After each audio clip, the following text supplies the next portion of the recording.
Good evening, guys. So I told y'all I've been seeing a bunch of beautiful things. One of them is I have been seeing keys. Like people have been receiving keys from Jesus, like from the heavenly realm. I've also been seeing people being crowned as well. I saw the book of life so much this year, but I didn't really know what to say about it just yet. But I have been seeing keys, people being crowned, and the book of life. Really beautiful. Okay. So, and it says that the keys symbolize authority and access. It symbolizes responsibility, and it represents the power to open or close doors, both physically and spiritually. Okay. Keys to the heavenly realm. I remember I was hearing that song, I got the keys, keys, keys. I heard that in the spirit, and not the rest of the song, just that part. Just I got the keys, keys, keys. But I heard that a long time ago, and I was like, oh, I got keys to the heavenly realm. I got access to some stuff that I need to tap into. So it says that the keys represent authority and control. They signify the ability to grant or deny access, whether to a household, a city, or the kingdom of heaven. Keys are used metaphorically to illustrate spiritual authority, stewardship, and the responsibility entrusted to believers to act in accordance with God's will. Then they got the book of Isaiah 22 and 22 on here, and it has Matthew 16 and 19. I'm going to read this one for you. But this is going to be Isaiah 22 through 24. It says, I will give him the key to the house of David, which is the highest position in the royal court. When he opens doors, no one will be able to close them. And when he closes doors, no one will be able to open them.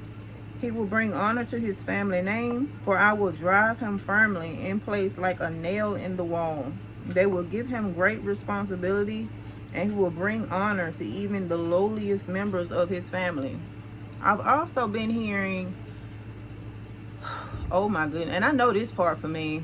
To whom much is given, much is required. I've been hearing that back to back, and that is something that definitely needs to be driven into my brain for sure. Because to whom much is given, much is definitely required, and I had to come to an acceptance of that and a realization of that too, because I was like, why is all that? But it ain't like I can't do it, but it's just like a realization of, wow, this is why all of this is happening. But yes, when you get certain things from the Lord, there are going to be more things required of you to sustain all of these things that God wants to bless you with. And you don't have to ask for it at all. It's just a part of God's will, and that's what he wants for you. You don't even have to ask him for these things. God will just do stuff for you, and he'll just place certain things inside of your soul and anoint you. I've been seeing a lot of anointing as well. So people are receiving certain anointings. They getting their authority back, which is why some of you guys were put in certain situations to exercise your authority, so that you can train in your authority, so that you can grow within your authority, because it will be being used for later on. Okay, it's gonna come in great handy. And then the book of Matthew 16 and 19, it says, whatever you bind on earth shall be bound in heaven, and whatever you loose on earth shall be loosed in heaven. So you have the authority to cast out demons, and you have say so, and you have certain things that you can ask God for, and he'll just do it for you.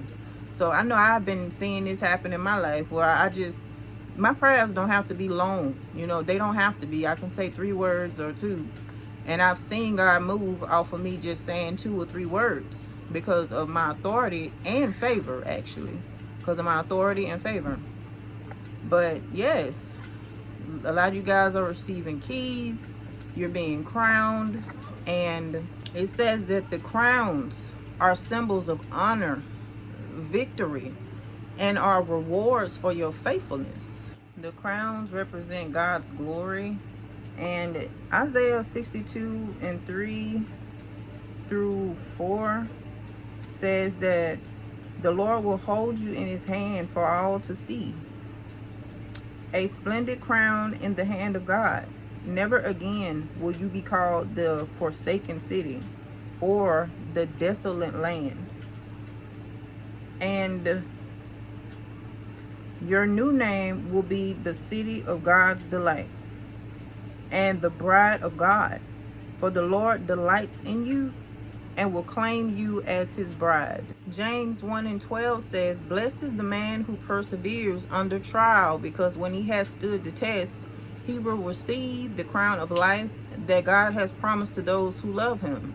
So persevering through whatever trials and tests that you have gone through, God saw that he saw everything that you did, and he saw everything that you did not do while you were under pressure like that.